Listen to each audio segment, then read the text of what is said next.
Hello, this is Stephen Hour, and here with a brand new series. I will be doing a lot of Doctor Who videos now on this channel. After this video, I'll be going through a retrospect of the Doctor Who rebooted era to start off with, and then we'll be moving on to and then hopefully some classic eras down the line. But the modern era, or the reboot era, I'll be focusing on. But to start off, I decided I'm going to be ranking all the Doctors from Doctor Who, all the way from the classic era, 1963, to the present. Now, everything is taken into account here. All the official Doctors, along with some other interesting incarnations that have also been a part of it. However, the Meta Crisis Doctor won't be, as it's really an extension of a certain incarnation, which I'll get to at some point in this list. Now, Doctor Who is a different series for me overall. Again, a franchise. I've always been into the nerd culture, comic books, a little bit of film franchises, old school movies, and but fantasy and sci-fi are very selective with me, as it's only certain things I got into. I'll be honest, I was one of those who was not a fan of Doctor Who. I really only got into it because of my brother, who was watching more of these episodes before I did, and because of him, I became a fan, again, mostly through the rebooted, not the classic era. So with this, I'll be doing my ranking. The ranking is personally opinion-based. I'll be judging purely on how I personally think of the performance, how I enjoy them, and how fun they are. And I'll be honest, every Doctor on this list gives, I think, a really good and interesting performance. While some not always so perfect, I can at least enjoy the performance nonetheless. I'm also taking into account their tenure, how long they did it, and that overall. So without any further ado, let's hop into the list. Kicking off our list at number 15, The Fugitive Doctor by Jo Martin. Hopefully I'm pronouncing her name right. This is the second. Now, this is a very different Doctor overall. The Fugitive Doctor is something a bit different, as she kind of is a Doctor that kind of exists before the actual, timeline Doctor, with the first all the way up to the current one being the 13th. The Fugitive is just different in many ways, because she's kind of unofficial. Now, I'll be honest, I haven't really watched a lot of the recent Doctor tenure, the 13th. But even then, I find her okay. Not that cool or glamorous, or not even something that just sticks out. I also feel that she's very short-lived, and I'm not even sure they're going to bring her back, or they might even retcon it to make it that she was never a Doctor in the first place. But I knew at this time of making this video, she had to be somewhat included. I don't mind the costume. It's nice. And I also find that, again, this is a very early Doctor before what you would expect from the classic Time Lord. And again, the 13th, I would say the new Doctor Who era, what they're doing with the 13th Doctor, with that whole storyline, and this is kind of confusing and just hard to really comprehend. I don't mind the idea of what they went with. This is a Doctor before the other incarnation, and the storyline they did. I feel that there was just several missteps. It could have worked, but it just didn't. And this is probably the best example of why. It was a good concept, but I just felt it wasn't executed. I wouldn't mind the Fugitive Doctor coming back to be, I guess, to grow on not just me, but more audiences, because there's an interesting concept here. This is the first one, the really proper first one, before we know. And it's interesting, the first one was actually a woman, not a man, because the majority of the Doctors on this list are actually males. Plus, also the fact it's the first, I would say, I think it's African-American woman as the Doctor. I don't know, I feel it's just a good step in the right direction to really break the boundaries. But, I don't know, she's just okay and meh to me. And that's why she's 15. Not saying she's bad, but it's just okay, and I would really like to see more stories to have this particular incarnation grow on me. Number 14. The War Doctor. When you have the legendary John Hurt in any role, you got solid gold. I, of course, best remember him from the Harry Potter series as Ollivander, the Wand Owner. For me, he is just phenomenal. And now, the War Doctor came about because originally they wanted the 9th Doctor to return, but they couldn't. They also couldn't really work it with the 8th Doctor, so they had the idea that this was an incarnation that existed between the two, but the predecessors that came after him disliked this version because this was the one that fought in the Time War. This was a warrior who fought during the infamous Time War. And again, throughout the rebooted era, they introduced the storyline of the Doctor being just this big, massive warrior fighting during the Time War, and was there when the Time War ended. And we all know the story of the Time War ending with him supposedly wiping out both the Time Lords and all the Daleks. Well, not all the Daleks, because they, of course, find their way to come back. But anyway, the War Doctor is unique because he doesn't call himself the Doctor. And we are told that this was the one that fought during the Time War, this was the warrior. But when we meet him during the 50th anniversary special, he is sick of it, and he is this old, tired-out soldier who wants to finally end it all. But he doesn't know what course to take. The problem is, his successors know what course to take, but this one doesn't want to follow through on that. So it's a very interesting development.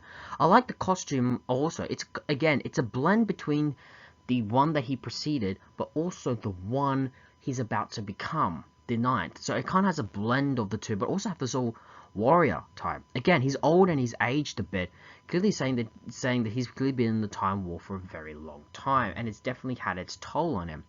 Now, the reason I have him at 14th, because it's nothing against Jon Hurt. He's a phenomenal performer. But there's a few things. One, I want to see him actually as the warrior, not this old man who's clearly done with it all. Well, it's fun and an interesting concept. I would like to see more of the actual soldier that fought in the Time War. But we don't get that, which is a real shame. Also, he only really appears for really kind of just 2 episodes. And that's it, which is a real shame, because honestly, this deserved more. Again, but it's also clear that this was not meant to be, because it was clearly meant to be 9, but they retconned it a bit. But they sort of changed it a bit to make it this incarnation of the War Doctor, which I guess does kind of help in the long run, and does make it interesting. I also happen to love it that Jon Hurt manages to stand beside two of the series' most iconic incarnations. The fact he could stand up to the two, and just, stand up, and just, play off them is really interesting. And I think he's probably one of the more mature Doctors than we've ever seen, as most do have a bit of an alien eccentricity. This one doesn't, which makes him very different in my eyes. But he's at number 14 because he doesn't get that much to do, or we don't get to see him as much. Number 13. The 8th Doctor, Paul McGann. The 8th Doctor is a very different Doctor, as he's never really appeared in any TV show. Not really. He's only appeared in a movie and a special short that was to precede the 50th anniversary, which is essentially canon. Despite what you may think, Paul McGann for me is a great Doctor. The movie was crap, as we fans all unanimously agree on, but he is just a fantastic incarnation. He's also, I think, the precursor to many of the more modern Doctors that will occur. Has more youth and is certainly more better looking, something I think that are definitely 10th, 9th, and even 11th definitely heavily borrowed from. And he was also known, and plus he does more of the running, more a interesting connection with the companions, the more youthful appearance, and also him being more of a romantic, which I think definitely was picked up with 10th, definitely quite a bit. I also like the outfit a bit. It's more of a Victorian type thing, and he has the love for the pocket watch, which I find to be very interesting. And then of course he appeared, and after that he was kind of almost just that sort of, if I could describe the 8th, he would be the George Lazenby of Doctor Who, just he did it once, that was it. But of course he managed to do a lot of big audio finish, which is definitely how he gained a bit of a cult following in the Doctor Who community, and how he did that 50th anniversary special was just fantastic. It's like he stepped in like he never left.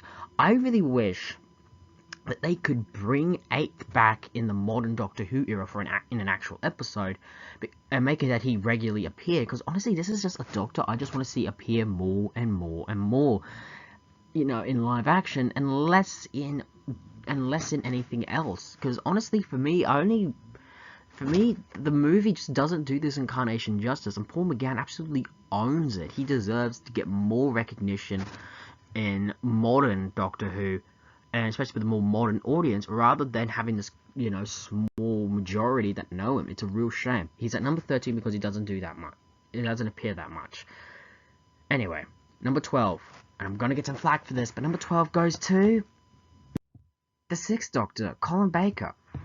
For many of us Doctor Who fans, the Sixth Doctor is often ranked as the worst Doctor in the history of the series, with only a few defending him as saying he's actually not that bad.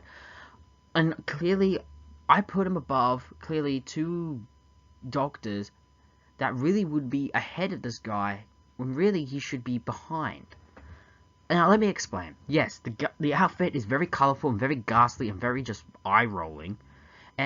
But I think he's the first proper incarnation to act a bit more dark and even dickish, which I think is very interesting. He manages to at least do something that is different from his predecessors. It's also considered that his tenure and the one that, that came after him was really where the original series kind of went into a decline. Again, I haven't seen that much of this version, so who knows? If I saw his whole tenure, maybe my ideology of the Six might change drastically, but I thought there's some interesting thing, and he does mellow out and mature over time. Also, his audio finish definitely redeemed the character quite a lot and make him one of the more interesting incarnations as the series went on, which I thought was very interesting. But yeah, I gotta go with, yeah, I've heard of that, but yeah, it's just, I don't know, I just don't hate the Six as much as most fans do, and I guess that's because, again, I haven't seen that much, but I have seen clips from I think it was the Doctor's trial, where he's on Gallifrey and he's on trial. I personally felt that's perhaps the best story from the Sixth Doctor's tenure, and Colin Baker's acting is really phenomenal in that role. Again, people just discredit him as, oh, he's, the worst, but when seeing that, I realized he's not that bad as many people like to make out to be. He's actually fun, he's actually alright. I just wish that, but then, again, not everything works, but, I don't hate him as much. Anyway, number 11. The First Doctor by William Hartnell. I'm not going to include, now, I want to also include that those who did like, because again, the First Doctor is so iconic, and when William Hartnell tragically passed away, we had some actors who stepped in to be the First Doctor, with David Bradley, and I think someone else. I can't remember his name off the top of my head, but I think of those as extensions of the First Doctor. They were just simply doing an impersonation and do it phenomenal. Now, William Hartnell is the First Doctor. He started it all. If it wasn't for him, Doctor Who wouldn't be, I think, existed, or would probably just be a forgotten relic of the 60s. But with all that said, this was just such a phenomenal. He started arguably the most infamous character in the history of British TV. Now, I will be honest, the reason why he's 11, because he's like 6 in a way, in that he can be a dickish and even a grumpy granddad. But over time, he mellowed out. Also, what do you think of Doctor? William Hartnell doesn't come to mind at all for me. But he is the first, he is well regarded and most loved by the fans, and I like how his story started off. This, person who just didn't want, take his granddaughter, I think it was, on adventures, but then these two teachers come along and he takes them too on adventures and that, and kind of melt and learns to, develop company with humans and all that, and something that is definitely extended to other incarnations. Again, I just feel that he's too dickish and grandpa-ish, and even though he has some speeches which are fantastic monologues, I also feel that he stutters in some of his speeches, and again, I can't put him higher if I don't feel, that strongly with this incarnation. It would just be unjust, in my opinion. But that's, again, an opinion. I don't deny he's the first, and he definitely has his moments, and he is fun to some extent, and he's definitely different, but he's not what I would consider the Doctor. Again, I wouldn't say I'm a true hardcore fan. I would be more of a casual fan. But I do know that, what I consider the Doctor, I don't think the First Doctor really represents what you would expect from the Doctor that well, in my opinion, even despite the fact he was the first. But that's just an opinion. Number 10. The 13th Doctor by Jodie Whittaker. Now, people don't like the 13th Doctor's run, but that's the thing. They don't like the overall run, the stories that are being told during this tenure. But I've very little have heard people hate the 13th Doctor. Many people love the 13th Doctor. despite the fact that her series being crap, many just love this incarnation. She's more fun, lighthearted, and the first proper female incarnation of the Doctor. The proper first. And Jodie Whittaker is absolutely phenomenal in this role. The costume is also very interesting. It doesn't actually sexualize her, which I was definitely worried when we heard that the next Doctor would be female. But at the same time, it also fits her personality. She's more lighthearted and happy. But if I could honestly say, there's one thing I think that is really affecting the 13th Doctor. Nothing against... Now, Jodie Whittaker is to not be blamed. She's doing phenomenal. It's just the writing and the stories. Everyone is always going to say that about the 13th. Her stories are terrible and just bland. There's nothing to really explore the range of this character. Also, I think it's also affecting the 13th. Because we're seeing her so lighthearted and happy, we're not seeing...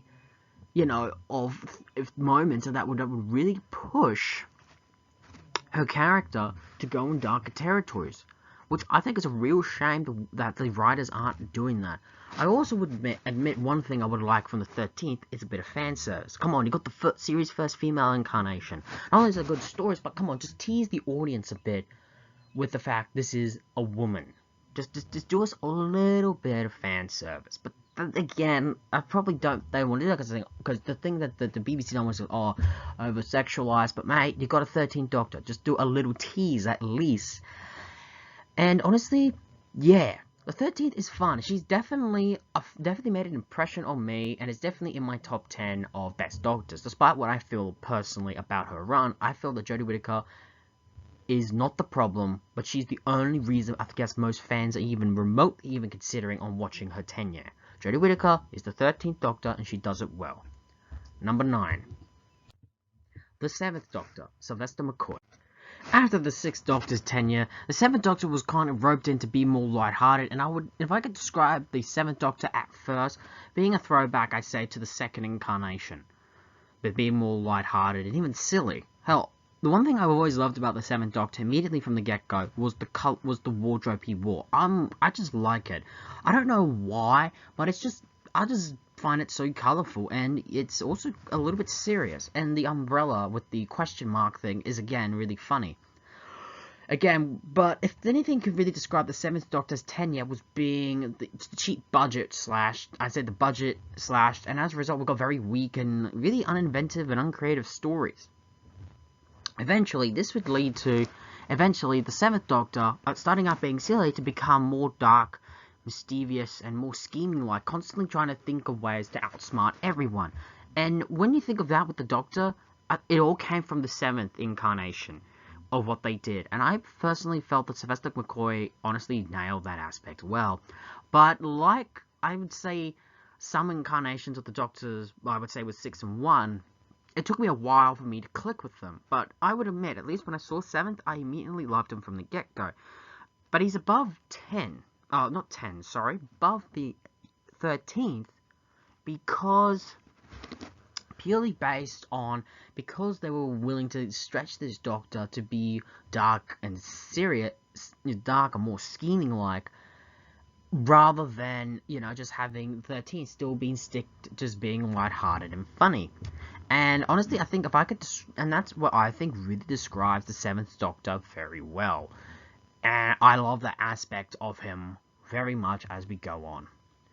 But he's at number 9, and ultimately, when the 7th Doctor, after his tenure ended, the original era ended. It wouldn't be until the movie where he would come back for his regeneration. And yeah, that's all I can say. The 7th is definitely a unique one, as he's arguably, first started as lighthearted, but then was developed to becoming arguably the darkest of all the Doctors. Number 8. The 5th Doctor, Peter Davison. Many people love this incarnation, and I gotta admit, I do. He definitely was at the time the youngest person to take over, and had to take the role of the Doctor from his predecessor, who was at the time the widely most beloved one, and is often the one we consider when we think of the Doctor. And he is likable. He is definitely fun. He has a cricket theme with his clothing, and the celery stick he wears on his, shirt is definitely alien to him. And he definitely can sometimes get impatient. He's definitely likable to an extent, but if there's one thing I think this one lacked was being eccentric. But he's definitely likable, and I think was the first incarnation, I think, to be the most human, that I think would extend to many incarnations of the modern era. I think they would as the time went on. But if I could just be honest for one moment, because he's human, and I don't really think he really became his own Doctor until I think halfway through his tenure, really affects that. But I like how, because he's more youthful, he's the one with the most energy of the classic era. You know, he's more youthful, ready to ball, ready to fight in a way. And it's that thing, I think, extended to many Doctors that would come, not just from the reboot, but I would say even in the War Doctor. But I put him at 8th because I feel that he is a little too human. And many people like him. He's a definitely fan favorite, and is very much up there. But I can't in top 5 to many, or close to the top 5. But for me, not so much. I put him at 8 purely based because I feel he is too human and not that much eccentric. But I do find him more definitely entertainable compared to 7th. And I do feel that he has definitely, really has had his moments to me, and I love every moment of it. Number 7. Number 7 goes to the second Doctor, Patrick Troughton, the Cosmic Hobo. This is the one that proved regeneration can work and what to expect from regeneration. He, in many ways, played the role in complete contrast to his predecessor. While William Hartnell, the first, was a more grumpy granddad, this was a nice godly godfather. I also love just how both eccentric, but also just how different he was. He was more of a, often referred to as a bit of a clown, and definitely you can see that with his clothing. Has also been called the Cosmic Hobo, and he plays like a bit of a buffoon and even cowardly, but that's only to throw people off while he schemes. So that is definitely interesting. He definitely was very revolutionary in casting, and if he didn't nail this, think about it. Just as if William Hartnell didn't nail it, if he didn't nail it, the series would have just as ended. Regeneration was brought in, well, the idea of it was because William Hartnell was in ill health, and because they wanted the show to go on, they had the idea that he could shapeshift into someone else when he's approaching death. And I thought that was a really interesting idea. And because of that, the next incarnation, it could be completely radically different or similar to his previous version of. And that's what I really love about it, because of that aspect, because of the idea the show has managed to last on. The second Doctor also brought a lot of constant running from his enemies, which has definitely become a mainstay of Doctor Who. But also, another thing I think I really love about the second was from some of his stories were more action-packed compared to the first. In fact, I heard a lot of rumours during the second Doctor's run there came a lot of heavy fire under the BBC because of that. Honestly, Patrick Troughton will be a fan favourite, and he definitely is. The fact he brought a lot of what I expect from Doctor Who is definitely the reason why he's at number 7 to me. But when I really think about it, it's really hard for me to find, but with that, the reason why he's at number 7 is because maybe he's a little bit too buffoony sometimes, but not always. But he's definitely revolutionary in casting choice, and prove regeneration can not only work, but essentially give the show its own identity, and essentially prove that any lead can come in, take on the role, and do it in a completely drastically different way. Anyway, number 6, I give it to the third Doctor, Jon Pertwee. I'll be honest, there's only really 2 Doctors of the classic Doctor Who era that I both fancy, but take me a lot. And if I could be honest, if I could just pick one, I would say my favorite. It has to be the 6th. Not 6th. It has to be the 3rd. Our number 6 spot, Jon Pertwee. He was definitely a revolutionary casting choice. He was definitely, in many ways, very different to his predecessors. He was more colourful and flamboyant in clothing. He was also, I guess, the first one to be more scientific-based, with constantly inventing gadgets, something I think that has been lost in incarnations of the Doctor quite recently, well, of the reboot after 10, but I felt that kind of got picked up around the 13th. He was the first one to honestly hold the sonic screwdriver, even though the second did. But when I think of sonic screwdriver, it's what the third Doctor did. Also, the third Doctor was also more action-packed. In many ways, if the Doctor was to be James Bond, it would be the third Doctor that comes to mind. The colourful wardrobe with the velvet cape, and honestly, just the way Jon Pertwee is just acting here is spot on. I also love the fact that how for most of his tenure he's working with Unit. Essentially, think of Unit as like Bond works for MI6, Batman occasionally works with the Gotham City Police Department, the Doctor occasionally works with Unit. But during Unit's early days, he was both a kind of founding member of what was known as the Unit family. Its head was the Brigadier, a fan favorite character.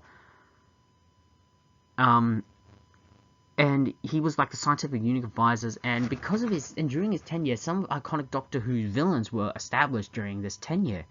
One being the Centaurans, but one being the Master, often in top 3 of favorite Doctor Who villains, and essentially was Moriarty to the Doctor.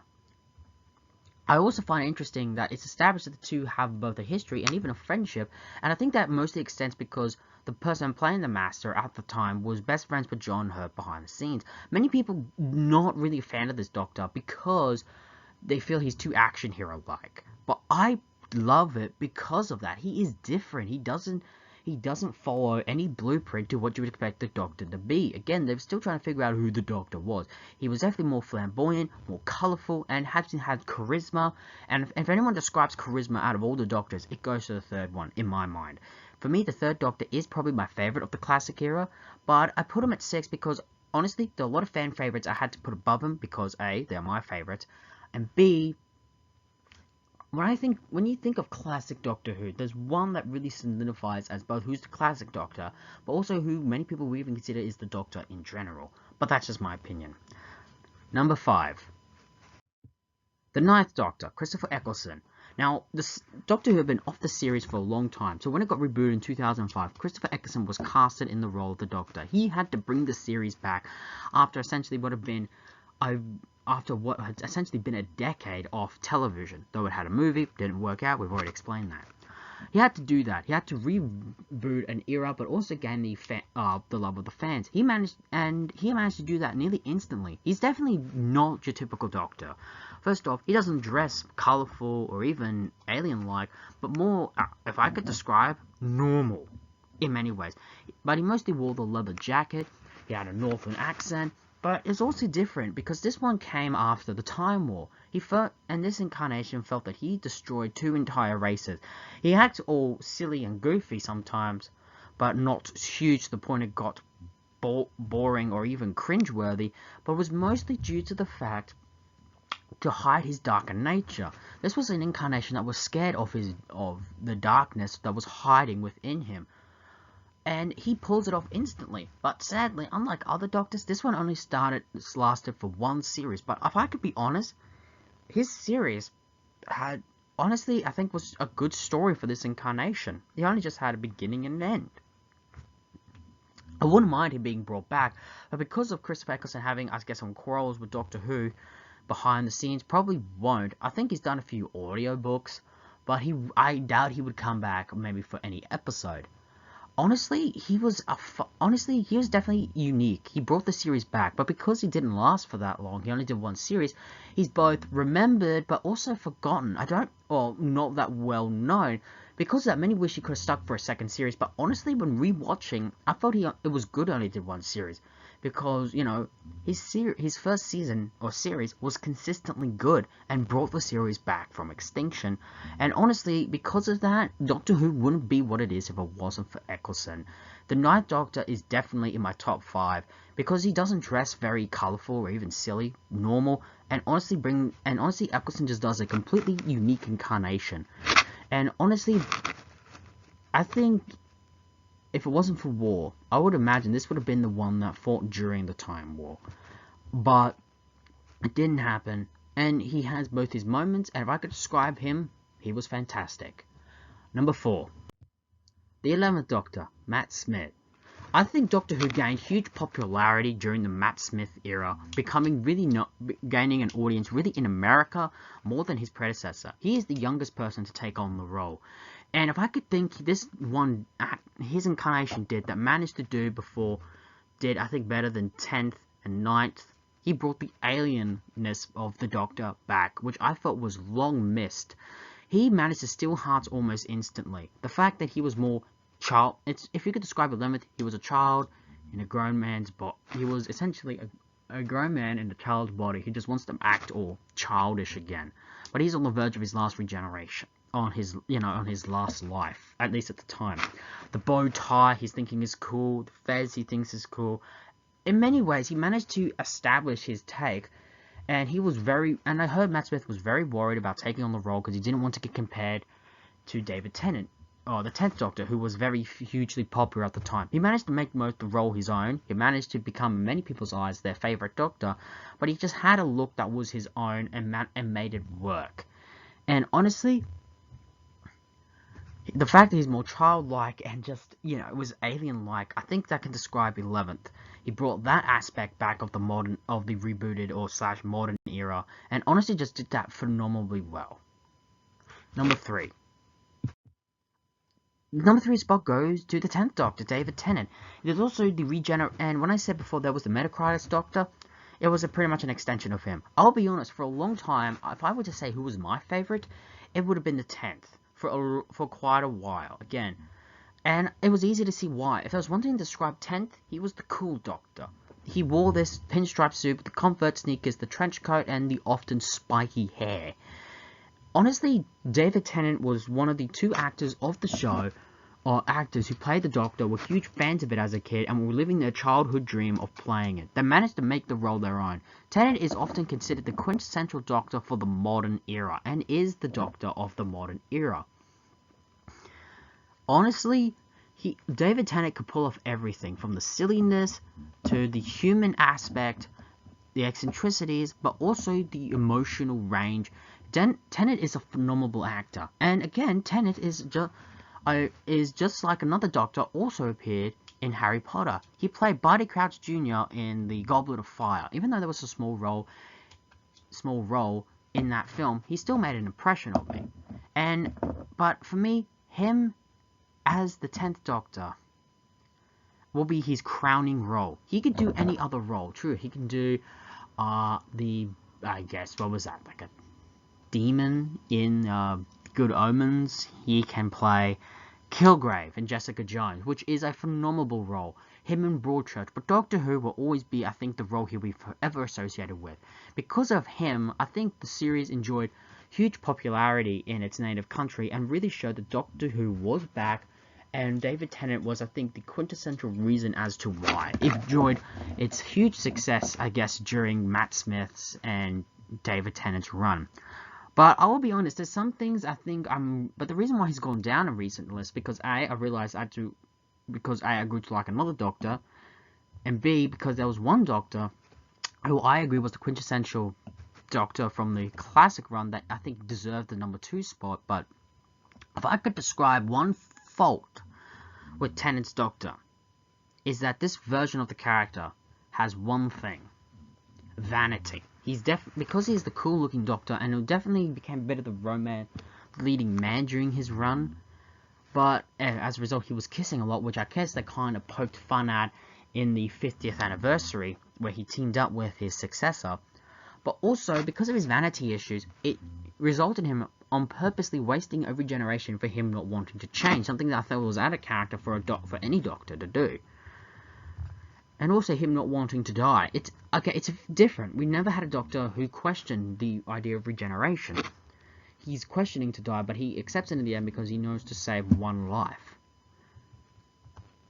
I don't know. Because of that has gone down in recently, and as a result, 2 incarnations kind of came up to what I consider, I guess, the quintessential for both the classic and modern era. And speaking of that, number 2. The 4th Doctor, Tom Baker. When we think of the classic Doctor, Tom Baker is at the top of the list. The long scarf. When you think of Alien, he is Alien. And honestly, Tom Baker is just being Tom Baker here, like he's always said in interviews. He's the quintessential Doctor. He had an image that lasted the longest on all screens. And he had the longest tenure, I think, of any Doctor to date. 7 series, I think it was. And that's why he's kind of at number 2 to me. Even though he is, I say, the quintessential classic Doctor with the very eye-catching costume, the long scarf, the hair, and just being childish sometimes, as he would say. There's no point of being grown up if you can't be childish. And he had some of the iconic companions: Sarah Jane Smith, K9. He was truly Gallifrey's greatest version of the Doctor. But if I could describe one fault I have with him, I felt he stayed on for too long. One thing I always appreciate about the modern era, that they only lasted at least under 3 series, not wanting to stay too long, and that was especially with David Tennant. He'd rather be missed than overstay his welcome, and that's what I appreciate about that. And honestly, I think he overstayed it. Also found his climatic death a bit underwhelming in clips I've seen and moments I've seen, but he is definitely, I would say, the quintessential the fourth Doctor is the quintessential classic Doctor. But despite that, there is one Doctor I put above all the rest. My number 1 goes to the 12th Doctor, Peter Capaldi. I'm sorry, but when I think of Doctor Who, it's Capaldi that comes to mind. Capaldi, for me, I think it's a classic example. Is just like Tennant, he was a fan of the show. But whilst you would say Tennant was a fan, Peter was beyond a fan. In fact, he appeared in Tennant's era in a sort of minor role before coming back as 12th. What I like about him, 12th, he's the Doctor of a completely new regeneration cycle. He shouldn't even exist. He should be long dead.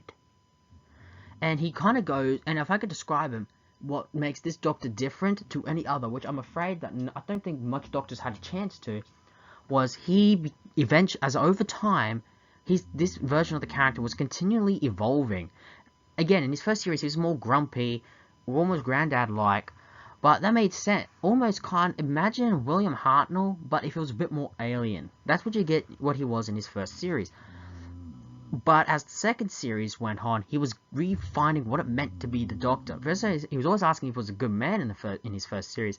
Then, come his second, he got what he felt was the alien incarnation back, and as a result, he developed with the sonic sunglasses, the electric guitar, and hoodie. People not like that version of that incarnation and felt he was going through a midlife crisis. But for me, that's why I love him so much, because he is going through a midlife crisis, and I enjoyed watching that as going on.